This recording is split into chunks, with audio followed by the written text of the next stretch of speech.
channel. Today I'm talking about missing. You're missing somebody, you have split with somebody and you are wanting to reach out. Maybe you've just split, or maybe you've had some sporadic contact and you constantly are wanting to reach out to provoke something else. Let's talk about letting someone miss you. So I'm going to take the law of attraction out of the equation to start with, and we're just going to talk about this in a general energetic way, because we are all energy and we're all reacting to each other's energy the whole time. So you've split with somebody, they've split with you, they've ended things with you, you are wanting them. Okay, this has taken over your whole being and you are fearful of not having contact because you think that that will push them, that will mean that they'll drift further away from you. Okay, let's look at if you're in their face at the moment. If you are reaching out, and the reason I'm talking about this is because I got quite a few clients at the moment going through this, and it seemed really apt for me to come on and talk about it, and then it's going to be really useful to lots of people, I think. So you are wanting to be with them, wanting to talk to them, thinking that if you keep that contact going, then eventually they will come back. And unfortunately, it doesn't work like that. I've learned that over the years myself in relationships, but also because I am so into this being an energetic thing, an energetic exchange, that it's just not possible for that to happen. So you want them to miss you, and they will inevitably miss you, especially if it hasn't ended on particularly awful terms. But even still, you're withdrawing your energy. You need to withdraw your energy for two reasons. One, it gives you a breather and it gets you really to have much more of a clear head and to start letting these emotions wash over you, feeling those emotions that come with a breakup, dealing with them rather than pushing and trying to sweep all that other stuff under the carpet. And two, it gives them a chance to actually miss you, because if you are constantly in their face and constantly reaching out to them, they are going to pull further and further away, because you are in push energy and they are going to be in pull. First of all, like on a subconscious level, they will, and then consciously they will pull away from you completely, because you will be backing them into a corner, and nobody likes being backed into a corner. So and energetically you are pushing at them and you are forceful. You are this force of energy coming at them when they have told you that they don't want to be with you at the moment. They've broken it off for whatever reason that is. So you have to kind of at the moment respect their boundaries at the moment that they've set, and also have your own boundaries, because if you keep pursuing them, there is no way that they are suddenly going to go, oh, okay. You might wear them down for a few days or so, but it'll end again. So it is no point in doing that. It will wear you out, it will make you feel rubbish, and it will not allow them to miss you. So they cannot be affected by the withdrawal of your energy, because you're not withdrawing it. You're there. It's there. So it's there. So, you know, the more it's there, the more they will pull back. So you need to stop. You need to pull back, step back, allow them to miss you first, because I say this and get back with your ex actually. What happens is when a relationship ends, first of all, it's like, okay, I've ended it. Thank God for that. Relief, whatever has happened. Maybe it's not the thank God for that. Maybe they've ended it because they feel like it's the right thing to do, whatever. But they get that slight relief at first. Then they get that, okay, yeah, I'm pretty sure I've done the right thing. Remind themselves of why they've done it. And then you're gone. You are gone from their life. Your energy is gone. You're not there anymore. And they are like, oh, okay. Oh, it really is over. Oh, they're not pursuing me? They're not calling me? They're not reaching out to me? What are they doing? What's going on with them? Have they got over me? Okay, I don't know if I like this. I'm not sure if I made the right decision. The case in point is Harry's best friend at the moment, split with his girlfriend, was absolutely adamant it was over.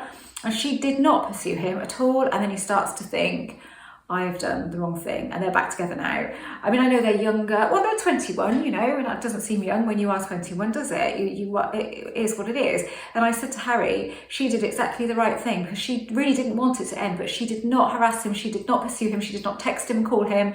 And so he started to really miss her and say, I think I need to give this another shot. And they met up, and now they've been back together a while now, and it seems to be going okay at the moment. I don't know whether it will have any longevity, but the key is the fact that she did not harass him. She didn't, and that is what it's like when somebody's ended something with you. They do not want to be harassed, and they will start to feel like they're being harassed. So, you know, it's easy done. I really understand when you want to be with somebody, you kind of think, oh, if I'm going to say the right thing at some point, and then they are going to change their minds because I'm going to say something, they're going to go, oh yeah, of course I want to be with you. They're not. They're not. And the only reason that they will is because they will feel bad for a period of time. So I think, oh, okay, all right, I do feel a bit bad about this, but it won't last because those feelings haven't been sorted out within them. And the only way they can start deciding that they've made the wrong decision is that you're not there anymore. How can they think they've made the wrong decision if you're constantly there? They can't. They need to know that they've made the wrong decision, or they've just changed their minds, and they will. They can. If you give them that space,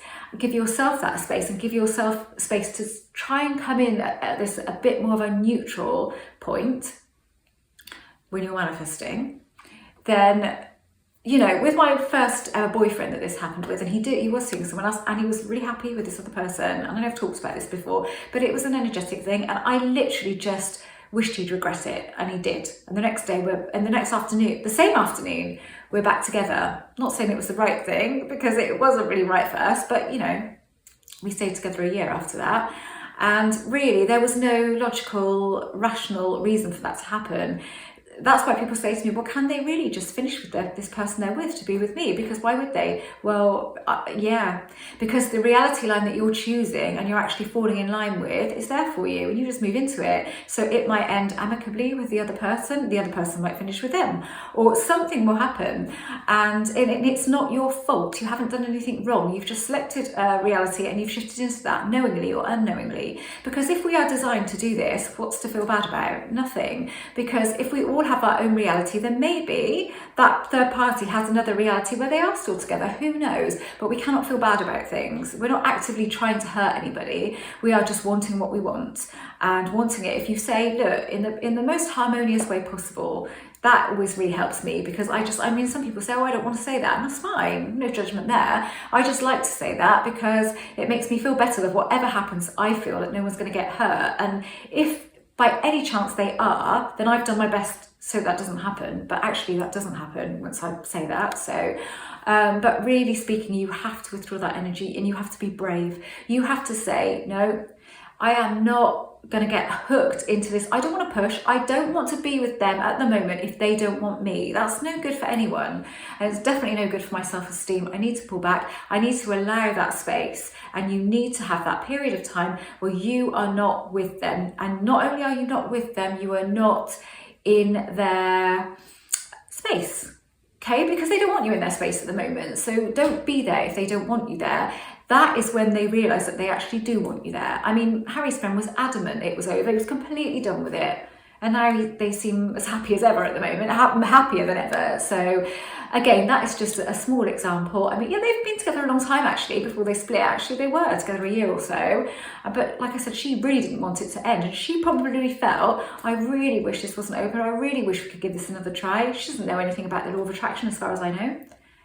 And it happened really, really seamlessly. One minute he's adamant it's over. The next minute he's saying to Harry, oh, I want to give it another shot. And Harry said, I was like, what? And he said, you know, and we talked about it. And I said, well, yeah, you know, if she's wished for that without any expectation, then that's what she's got. He's changed his mind and he's perfectly happy back with her. It's not like he's been dragged kicking and screaming like we do when we're over affirming for stuff and things like that. We get a burst of it and then it comes away again. You have to let them miss you. You have to withdraw your energy, and you have to be brave. And you have to say, why do I want to push myself at somebody that doesn't want to know at the moment? No, that's no good for me. It's no good for them. It's no good for either of us, but it's certainly no good for me. And I'm what it's all about. I am the most important thing here. Let's pull myself away and just get myself, process what's happened, deal with it, deal with the feelings that I'm going through, knowing that I can change this. But at the moment, I need to give it, the whole situation, some space. I need to allow them to miss me. I need to create that, give back that air of mystery. What am I doing? What am I up to? I'm not contacting them, so what am I doing? Okay, are they, you know, from their point of view, is he or she, let's just do me, is she getting over it? Is she suddenly deciding that this is actually what she wants? Oh God, really? Oh no, what have I done? That's what happens. If you can get into that more, yes, you may be really, really hurt at the moment, really hurting and feeling really, really shit. And that will not stop you manifesting. But it is really good to process those feelings and emotions. And why did it end? Let's look at those reasons it ended. Should it have ended at that point? Was I looking for a new way with this relationship? Yeah, probably a lot of you were. And then it ends, and that's not really what you want. But actually, sometimes this end is necessary in order to get a fresh start with a different mindset and go into it with like set boundaries to start with, so you know where you are and you are going back into this relationship afresh. So don't look at it as the same relationship coming back. Look at it as a new version of that relationship, the same but different.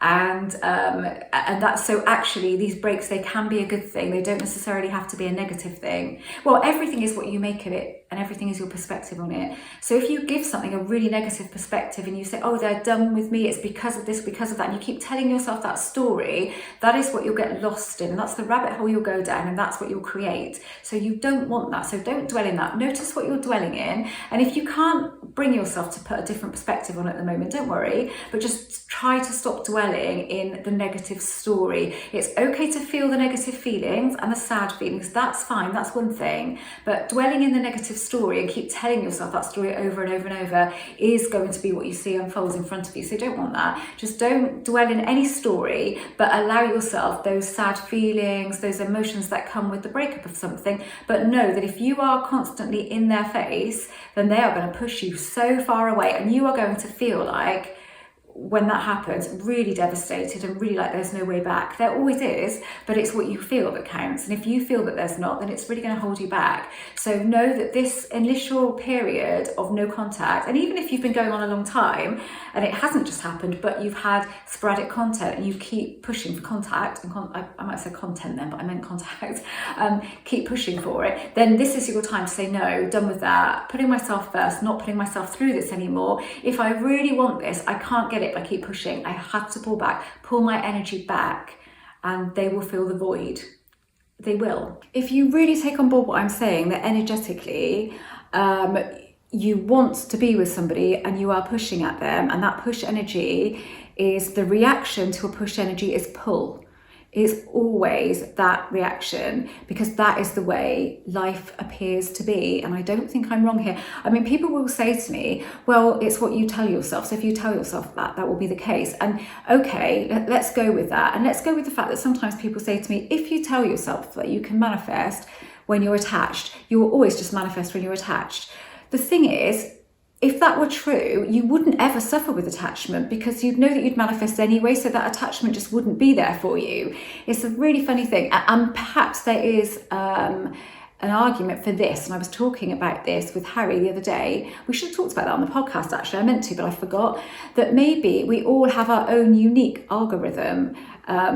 So my algorithm that I call reality, the algorithm that is reality, maybe it could be slightly different than yours and slightly different than the next person. There's definitely an argument for that, for sure. But in the majority of cases, and all of the people I speak to, every time you're in push energy, it pulls, whatever it is. And I've never ever spoken to anybody that's ever been able to tell me that that's not the case for them. So I kind of have to go with the majority rules here. So, you know, this may not resonate with you, but really, if you can tell me different, that you are always in the push energy and you always get what you want. So that push energy is not kind of direct, like not just being direct or being aggressive. That's not. The push energy is one of, I want you and I feel you slipping away, so I'm going to push for you and push for you and push for you until you finally give in. That's an energetic thing. Being direct or being forceful and all that stuff, that's not a push energy. That's something different, you know. So it's kind of understanding what energy I'm talking about here. I don't think there's anything wrong with being direct whatsoever. If you're direct with somebody and you're not bothered about the consequences, you're like, oh, whatever, I'm going to be direct. And if they come back and they don't like it, fair enough. And they don't want it, or whatever it is that you're trying to get, that's fine. I don't think there's anything wrong with that whatsoever. And in certain circumstances, I will be like that. If I can't be bothered with the messing around and getting the right feeling and stuff, I'm like, okay, if I can deal with whatever the outcome is, I'm just going to be direct and come out with it and just see. And generally, it was really funny because I had a meeting yesterday with an actual business client that I've had for years. I've never actually met them, and it's done through a middleman. So I went and spoke to them yesterday. And I was, the guy that I do it through, his wife is his partner, and then it was a big meeting, and then I had a meeting first, then off I went with her. Basically, we went off for tea, for coffee and cake, and we were talking, and she had said, because it's a business thing with my business that I have with Jeremy, and she said, oh yeah, I know that you always get what you want. And I said, oh, how do you know that? And she said, oh, because Jeremy said, yeah, she always gets what she wants. And I said, did he? Like from him, you know? And I said, oh, that's funny. I said, I'm surprised that he even talks about me on a personal level like that. She said, yeah. She said, because he said to her, it's all in the delivery. He said, I might start off thinking, no. And he said, and I end up going, oh, okay. Because he said, it's the way that she says it, the way that she does it, the way that she asks or whatever. And I said, yeah, that's true. I've got that way about me. You could call it manipulation, I guess. I don't think of it like that, but it is the way that I say it. I'm kind of direct, but I'm not forceful. And I always go, it's absolutely fine. If you don't want to do that, that's absolutely cool. And I always sort of tell myself first, look, if he doesn't want to do this or whatever, the answer's no, it's cool. I'm good with it. So I do tell myself that, and then I say that to him. But as soon as you say that to somebody, they're like, okay, they kind of feel bad, so obviously that's working, so I can be very direct about things, but it is in the way that you're direct that gets you or doesn't get you. But that's kind of not particularly associated with law of attraction, law of assumption, all that stuff. It's just life, isn't it? Sometimes I just want to be direct about something because I want to get an answer. I want to know, okay, and if the answer's not what I want, I'm not that fussed, so I might do that. But so I'm not constantly trying to kick in a manifestation, like kick in a creation. Sometimes I am direct about things, but when it comes to relationships and you are gutted over the end of something, then it might be better for you to it is better for you to pull yourself away. I don't know that pushing at anything it's never worked for me, and I have done it in the past briefly, and then I've noticed what I'm doing and thought, what are you doing? Stop. So I immediately stop, because I don't like the way it feels. I don't like the way me pushing myself at somebody and them going and trying to back away makes me feel. It doesn't feel good, and I don't want that in my life. So I choose not to go down that route. So that is best for you. Honestly, it's better for your self-esteem. It's better for actually getting that relationship again. And it's better overall at the moment for you to get your head straight. But that withdrawal of energy, they will miss you. There will be a void in their life, and they will not know what to do with it. And if you can also avoid looking at their social media and posting on your own social media, that will really help too, because again, that creates that air of mystery. What are they up to? Miss you even more. If they can't be complacent about what's going on in your life, because if they can see it posted all over social media, then again, and when you do that and you're doing that for somebody's attention in case they look at it, then again, you're in the push energy. You may not be outwardly pushing, but you are pushing inwardly. You're pushing for a result that you can see, that maybe they're looking at your stuff, they're liking your stuff, you're trying to provoke a reaction from them, and that is not what gets you what you want, whatever it is. Anyway, I hope this was useful. I'm an author, my books are listed below, and I offer Zoom coaching, email coaching. Pop onto my website and see what's available there. I have a podcast with my son Harrison once a week, which we've just filmed the one for today actually. And Harrison has a channel too, and I will list that down below for you too. He also has a Patreon following. I don't know what you call it, a Patreon members area where you can join and you get some coaching there, one-to-ones. He does one-to-one stuff too. And all that's available on his website, or you can see that on his channel, or you can message him via Instagram and he will come back to you. I often find, I said to him the other day, like when he said, oh, if people come to me, I direct them to my website. I said, well, don't bother to do that. Just talk to them there. You've got them there. They're asking you the question now. Don't make them go off somewhere else. So I think he will actually respond to you if you do contact him on his Instagram. And that's that. Thank you for watching.